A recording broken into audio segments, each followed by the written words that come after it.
In this week's Parsha, Parsha's Boy, the Torah shifts from story mode to mitzvah mode and halacha mode, so to say. This is the Parsha where Hashem formally begins telling the Jewish people his mitzvahs, his commandments. The first one, stated to Moshe Rabbeinu himself, is HaChodesh Hazeh Lachem. This shall be your first month. And this is the mitzvah loosely known as the mitzvah of the Jewish calendar, how to calculate the beginning of the months and how to set up the Jewish calendar year-round. Now, the verse says, HaChodesh Hazeh Lachem, this month shall be a month for you. What does it mean that this month is a month for you? This month is a month for the world. The concept of time and calendar is not exclusively for the Jewish people. The month of Nisan is not exclusively for the Jewish people. Maybe it's what we label the month, but it's just another month of the year. So the Medrash has a cryptic explanation to this verse, and it says as follows. When Hashem chose His world, He established in it the beginning of the months and the beginning of the years. However, when He chose Jacob and his children, when He chose the Jewish people, He established the beginning of the month of redemption. The month of Nisan is a month of redemption. That month belongs exclusively to the Jewish people. That's why it says, HaChodesh Hazeh Lachem. Now we need to understand what this means. What does it mean that when Hashem chose the world, He decided to give it the beginning of the months and the beginning of the years? It seemingly, the world needs that, or it makes sense to have in the world the concept of set times, 1 month, next month, years. The concept of having a divided year, why is it? What does this have to do with, so to say, God choosing our world? What changed from before God chose our world to after God chose our world, so to say? Also, what's the difference if this Rosh Chodesh is Rosh Chodesh Nisan or Rosh Chodesh of the other 12 months, of the other 11 months? Why does that make a difference? It seems like there's a fundamental difference within the Rosh Chodesh of Geula versus all the other Rosh Chodeshim, and all other Rosh Chodeshim themselves were only given by God once He decided to choose our world.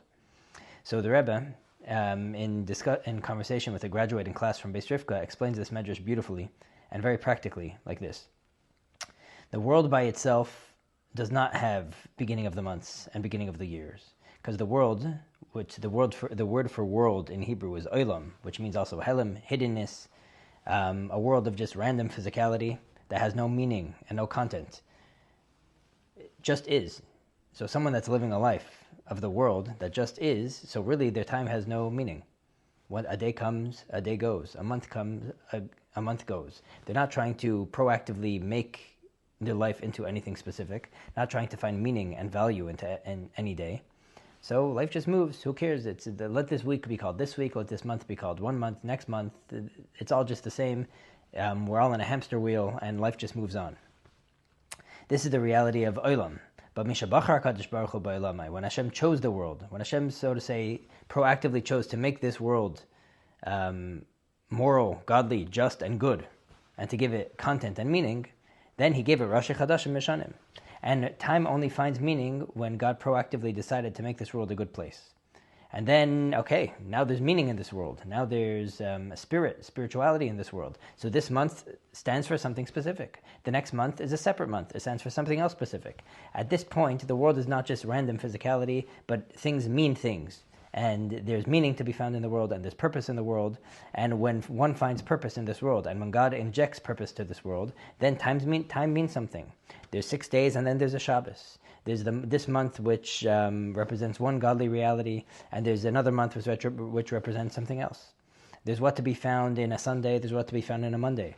There's what to be found during work days, there's what to be found during vacation days, and time to recharge and plug back into yourself and godliness. And that's why specifically when Hashem chose this world and to give it content and meaning, that's when time started finding meaning also, and there became the beginning of the month and the beginning of the years. However, when Hashem chose the Jewish people, He chose a people that are not just there to be productive. He chose a people that is there to be transcendent and to give meaning to time itself, to take time and to show it that there's something called above time. There's God. And to try to bring God, who is above time, and to imbue time with something that's timeless, and to bring a God that is transcendent, the past, present, and future as one, and by learning Torah, and by bringing godliness specifically into this world, then not only do we make time useful and meaningful, but we actually bring something into time that it doesn't have for itself. We bring God and timelessness and His timeless truths, things that always are, always will, always were, and always will be, and bring that into our time.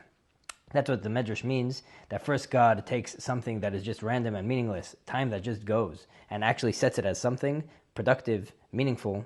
But the ultimate purpose is not just to have meaningful time, but to have time itself echoing the truths of timelessness and echoing the truths of God's infinity, and to have time be a vehicle for His Torah and mitzvahs, which is pure godliness above time, which we exercise and bring into our lives through time. And this is the way the Rebbe explains the Medrash, but then addressed the students and says as follows. You could choose to live these three ways too. We could all choose to manage our time in these three ways. Way one is that we're just passive members of this planet with no specific meaning and just reactively living to time and what it brings to us. So a day comes, a day goes, a month comes, a month goes. Whereas a student of mine told me that from after the month of Kislev, the year's over already, because we could start thinking about the summer and then start thinking about next year. And what's the point of next year? Well, next year we could start thinking about the following year and the following summer and what we're going to do over Pesach, what we're going to do over vacation. And it's never about being present and making something of this week. It's about trying to get by the time until the next exciting thing. And once that exciting thing finishes, at that point we could start getting towards the next exciting thing. But time itself now doesn't mean anything. But when God chooses to make this world meaningful, which means when a person decides to make his life meaningful, then his time starts meaning something. And this is really important because sometimes people struggle with just feeling like they're in a hamster wheel. A day comes, a day goes, a month comes, a month goes, and life starts feeling very stale. And that could be the case until you proactively decide to make life something, to live a meaningful life, to live a life full of content, meaning, productivity. And when someone truly decides to live a productive, meaningful life, then time starts becoming meaningful. This week I need to focus on one thing. Next week I need to focus on another thing. This month in general I need to focus on something. What's my 1-year plan? What's my 3-year plan? Etc., etc. And when I proactively decide, like Hashem proactively chose this world, and therefore time became meaningful, when we proactively decide to do something with our lives, then time becomes meaningful. And it's not just a unnecessary portal we need to go through until the next exciting thing. Time itself carries meaning. However, that's not the ultimate purpose of a Jew. The ultimate purpose of a Jew is not just to be a productive person and someone that's full of meaningfulness and content. But a Jew is ultimately meant to be a representation of God Himself to this world, which means we're meant to be productive within time, but also not just limited by living productive lives in this world, but to connect to something that is way above time, to connect to a God who is timeless, and to utilize our time not just to make time productive, but to connect to that timeless God, to learn His Torah, to do His mitzvahs, and to try to bring that God that is above time present in our world, which is bound by time and space.